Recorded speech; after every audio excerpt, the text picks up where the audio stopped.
Hi everybody, welcome to Aimee Nolte Music. Today I'm talking about strange unconscious musical habits. Things that you do relating to music that you don't even realize you're doing. People have all kinds of habits, right? When I was a kid, I bit my nails. My mom told me to stop all the time. My brother would nod his head just a little bit every now and then. I've got an uncle who kind of flicks his toes together all the time when he's watching TV. Everybody's got them. We all do weird little habits that we're not very conscious about, but we catch ourselves doing them. And then most of the time we kind of wish that we wouldn't, right? I think that these kind of habits can be specific to your field of interest. So, I've known basketball players before who just always kind of spot up and, shoot in the air. And golfers who can't walk past a mirror without lining up and, doing an air golf shot. I do remember when I learned how to do handstands when I was a kid, I was just doing handstands all over my house all the time and wanting to do them in the grocery store or just anywhere. So depending on your field, you might have picked up a habit that you do without even really thinking about it, kind of to practice your skills.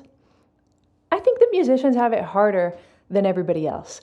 I don't know if that's a popular opinion or not, but I've always kind of thought it just because music bleeds into so much of our lives, and I've got some strange musical habits myself, so I thought I would open it up to discussion, and I asked my friends on social media this week. I got a lot of responses. People have all kinds of crazy things that they do in the name of practicing music. I've made kind of a top 10 list to tell you about them. I'm going to go against the grain a little bit and start with number 1, the most common strange musical habit. Grinding/tapping teeth to melodies or beats. Assigning roles or specific notes like bass drum or snare or notes of a scale to certain teeth. This is mine. It's bad. I knew that it was bad when my dentist said, "Aimee, I think you're grinding your teeth at night." And I went, "No, I think I know what it is. I actually tap melodies to songs on my teeth all day long and try to stop, and I'm always catching myself doing it. And I know that songs run through my head while I sleep, or chord progressions run through my head while I sleep, and I end up improvising all night long on my teeth. And it is that way for me. I've assigned every stinking tooth to a different note of the scale. It's really weird, but D right above middle C is in the middle for me. I have no idea why, but every time I'm tapping a tune, that's where D is. This one has been largely remedied because I purchased a little mouth guard. If I wear that while I sleep, I think I don't do it anymore. Get a mouth guard, kids. There's hope. Number 2, using one's walking pace as a steady beat and breathing, tapping, beatboxing, snapping, or counting polyrhythms/interesting rhythms to the pace, or having to walk or jog to the tempo of music in ear pods. I'm guilty of this one too. I'm always trying to jog to the tempo of whatever I'm listening to. Sometimes it pushes me too hard, sometimes not enough, and definitely I'm breathing or just doing little when I walk. I think even sometimes I step on sidewalk cracks to create like a stronger beat. I don't know, clearly I'm messed up. Also, somebody with a marching band history commented that their pace that they keep while they're walking, they always have to keep 1 and 3 with their left foot. Sorry, dude. Number 3, air conducting. In the car, at musical performances, or while listening to music. I don't do this one, maybe because I didn't grow up playing a lot of classical music, but I've seen people do it at my concerts, just out of the corner of my eye, kind of conducting me. It's kind of weird, but I'm not going to judge. I've got some weird ones too.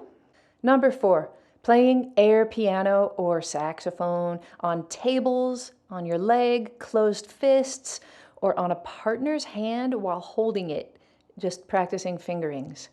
I'm guilty of this one for sure. Fortunately, it's a little less noticeable than some of the others, I think. Number 5, playing air guitar by fretting the steering wheel or the remote control, one's arm, even while sleeping. Also, miming right hand finger picking patterns or techniques on different surfaces. I'm sorry, guitar players, that sounds like a rough one. I wish I could give you a little advice. I don't know, handcuffs at night? I don't know, don't do that. Maybe wear some gloves to bed? I don't know. Number 6, whistling but silently by moving tongue and changing mouth shape, often without realizing it. I think this one's pretty good. I mean, I've been known to whistle loudly as I walk places or shop and catch myself and be like, oh, Aimee, nobody wants to hear what's in your head. So it's a little better to do it silently, I think. But this one goes right along with another, it wasn't very common, but somebody did mention that while they brush their teeth, they're moving their mouth shape. And so the sound of the brushing, wow, changes pitch. I don't know, kind of cool. You do that one when you're by yourself, right? No harm, no foul. Number 7, drumming on surfaces, steering wheel, QWERTY keyboards, your lap, your chest, or even bike handlebars. I think we're all kind of guilty of this one. Even non-musicians, I think people just drum on stuff. Yeah, pretty common. Number 8, unconscious lip buzzing for brass players. I guess that means, I mean, I had quite a few people say it, that they, as they go about their day or doing menial tasks, they're just buzzing their lips to practice their embouchure. I think that one would look a little weird to people, but you know, you do you. Number 9, after hearing an engine rev, a door squeak, a lawnmower, a laugh, or even someone's voice while speaking, replicating the pitch vocally, trying to figure out what the note was.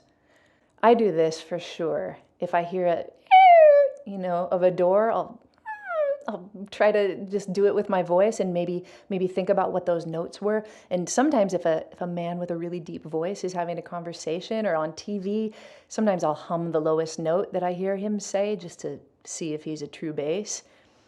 The other part of this one is, or treating the sound like a drone and singing along. I think we've all done that with, a fan or an engine, just something that continuously makes a and then we just, make up a melody on top of it just for fun. It's all fun. I think this one's more fun than the others for some reason. And number 10, making faces while playing one's instrument. I actually have a whole video about this one called The Art of the Stank Face. We do it, whether we realize it or not. Everybody's making faces while they're playing their instrument. Sometimes at gigs, I've seen people from the audience come up to musicians and say, oh, you really played well, or that was a great concert. You make some entertaining faces while you're playing. I advise against this, audience members. I don't think it's a good idea. You don't need to call out those faces. We know we're doing it. We don't really have any control over it. Leave us the heck alone. All right, everybody, if you've got your own musical habits that you just can't break, and it's one that I didn't talk about, please leave it in the comments. You're going to find a kindred spirit out there somewhere, I'm sure, who also shares your unconscious weird musical habit. And if you share in any of the ones that I spoke about today, tell me about it too. I'm really interested in this for some reason.